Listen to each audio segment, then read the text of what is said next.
C'est bon, 1, 2, 1, 2. 5, 4, 3, 2, 1.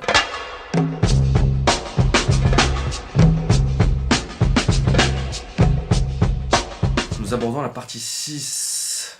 Une administration contrôlée l'autocratiquement. Quel beau mot. Alors, quel est le rôle de l'autocrate ? Bon, déjà, l'autocratiquement, c'est un néologisme. Parce que si l'autocratie est rentrée dans le dictionnaire, tous les dérivés, l'autocrate, l'autocratiquement, l'adverbe, etc., ne sont pas encore rentrés. Enfin, c'est un néologisme. J'adore les néologismes depuis que je ne suis plus étudiant, puisque lorsque j'étais étudiant, un de mes professeurs m'avait rigoureusement interdit d'utiliser des néologismes. Il m'avait dit, vous aurez le droit quand vous aurez soutenu votre thèse ou des choses comme ça. Je dis, bon, bien sûr, et tout, voilà. Alors maintenant, du coup, j'aime bien. Les autocrates, leur rôle, il est simple. Exécuter la loi, la norme, et contrôler. Et contrôler, justement,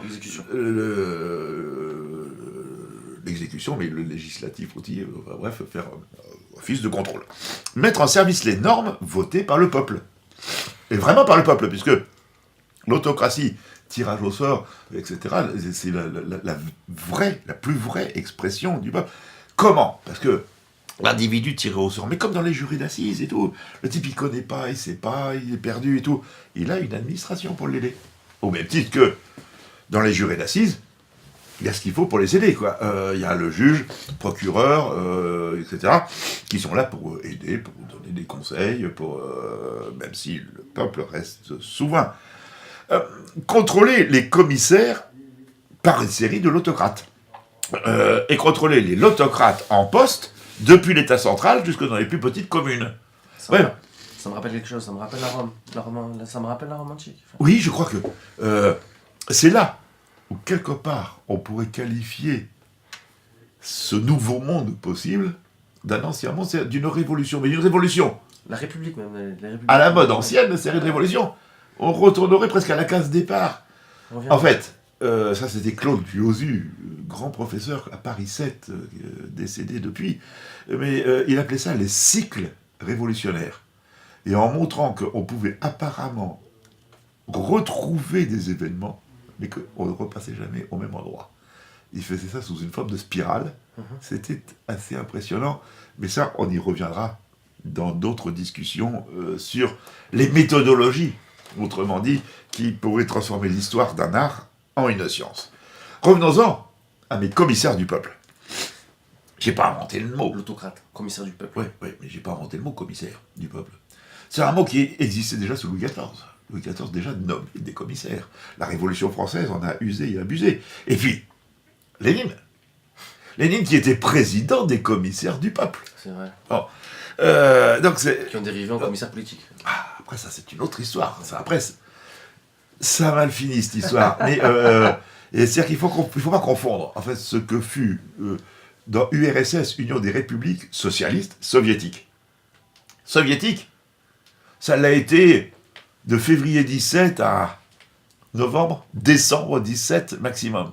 Après, ça a été que socialiste, parce que ça n'a jamais pu être communiste, malgré ce que Lénine aurait voulu faire avec son communisme de guerre, ça a merdé, et en fait de socialisme, il a créé le capitalisme d'État, qui a été admirablement représenté par le camarade Mitterrand. Pour faire du capitalisme d'État, où la France était sous contrôle de l'État à 83%, tandis qu'à la même époque, la Hongrie ne l'était plus qu'à 63%, la Hongrie qui à l'époque était un pays communiste. Bref, on était plus communiste, au sens soviétique du terme de l'URSS, que ne l'était la Hongrie. Enfin bon, une espèce d'immense bazar. Bref, les commissaires du peuple, il suffit de les former, dès l'école. Comme dans les jeunesses communistes, comme dans les scouts, comme dans les... Enfin, les jeunes, les gamins, on les repère très vite. J'ai été prof pendant 40 ans. Et j'ai été prof depuis la 6e jusqu'en classe préparatoire. Un gamin à 10-11 ans, 6e, mais même avant, j'en suis sûr, on peut le voir, le gamin qui a la fibre, c'est pas l'intelligence, ou forcément la culture, mais la fibre, l'envie, c'est quelqu'un d'humain, d'humaniste, qui veut aller vers les autres. Enfin, bref, c'est un des futurs 600 000. C'est un des 6 millions. Un des 6 millions. Hein. Futur 600 000. Et ceux-là, ils seront indemnisés pour leur mission. Il faut évidemment pas que ça leur coûte des sous, mais ça c'est un vieux truc grec. Les Grecs l'avaient imaginé, qu'il fallait indemniser le Gus, parce que pendant ce temps-là, évidemment, ils ne pouvaient pas bosser autrement, autre part. Alors bosser, on a dit le travail salarié, il va disparaître. Mais avoir une activité, on peut aussi se faire plaisir. Et à partir du moment où on deviendrait commissaire du peuple, alors à ce moment-là, évidemment, pendant cette courte période, on ne pourrait plus mener son activité de musicien, d'artiste, de scientifique, de je ne sais trop quoi, enfin bref, de se faire plaisir tout simplement, ou voire de commerçant, parce qu'on veut gagner quand même des sous un peu plus, et puis des choses comme ça. Enfin bref, aujourd'hui, 2019, on est dans un espèce de communisme mou, en France. Pourquoi ? 57% du PIB est consacré aux dépenses publiques. Plus de la moitié de ce qu'on fait, de ce qu'on fabrique, de ce qu'on entreprend en France, retourne à l'État pour être redistribué au peuple. C'est un espèce de communisme où la rémunération des élus représente une masse financière énorme aujourd'hui. On va parler de 28 milliards pour les députés, les sénateurs. Je ne parle pas des conseillers régionaux, départementaux, des maires, etc. Même si les maires des petites communes, c'est du bénévolat qu'ils font. En fait, ce serait un plaidoyer pour un retour à la raison. Un nombre de commissaires, combien ? Aujourd'hui, plus de 5 millions de fonctionnaires. Entre les trois fonctions publiques, la fonction publique d'État, hospitalière et territoriale. Plus de 5 millions et demi. À l'époque de Mitterrand, en 81, au moment où il arrive au pouvoir, il y avait 1,5 million de fonctionnaires. L'État n'était pas administré. La France ne marchait pas. Si, ça marchait très bien. Bon. Et au bout du compte, il y a 4 millions de fonctionnaires qui seraient... Mais de toute façon, on va tous les supprimer, c'est pas un problème, mais il est remplacé par combien de commissaires ? Je crois que 1,5 million, on pourrait discuter. 2 millions, on peut discuter le chiffre, mais grosso modo, on serait à peu près dans l'esprit. Et ces commissaires, pourquoi faire ? C'est quoi leur rôle ? C'est quoi leur but ? Ça doit être quoi ? Ça doit être le bien-être. Oh, bon, évidemment. C'est presque la formule américaine, reprise par Chaban Delmas dans son discours d'investiture. Enfin, d'investiture, c'est pas le cas. En 69, mais dans son discours, en 1969, alors qu'il était Premier ministre, où il termine son discours en disant aux députés présents, et pourquoi pas le bonheur, qui est inscrit dans la Constitution américaine. C'est inscrit. Je ne l'appellerai pas le bonheur, mais le bien-être. Et je le mettrai en opposition au bien-avoir. En supprimer l'avoir. Et le remplacer par l'être. Pas le paraître. L'être, le bien-être. Ça pourrait être bien.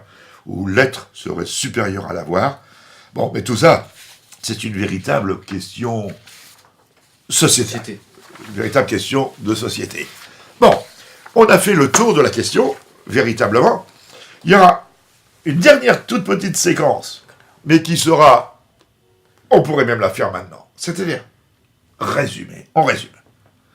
La crise a encouragé la marginalisation du travail salarié. Ça a eu pour conséquence un déclassement d'une partie croissante de la population, qui tend vers un seuil de pauvreté critique. Quelques outils peuvent permettre d'y mettre un frein. La TVA sociale, la fin de la monnaie physique, une nouvelle fiscalité et une relance keynésienne de la consommation.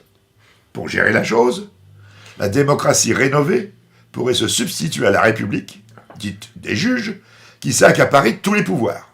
Les NTIC rendent possible cette réappropriation en instaurant l'autocratie qui incarne l'intelligence du nombre. Cela permettrait une vaste économie d'échelle dans les domaines du législatif et de l'exécutif, avec l'aide des commissaires du peuple, outils de la nouvelle administration. Un contrôle réciproque avec un seul but, inventer le bien-être en contrepoids du bien-avoir, l'un n'étant pas nécessairement exclusif de l'autre. On en a fini avec le politique proprement dit.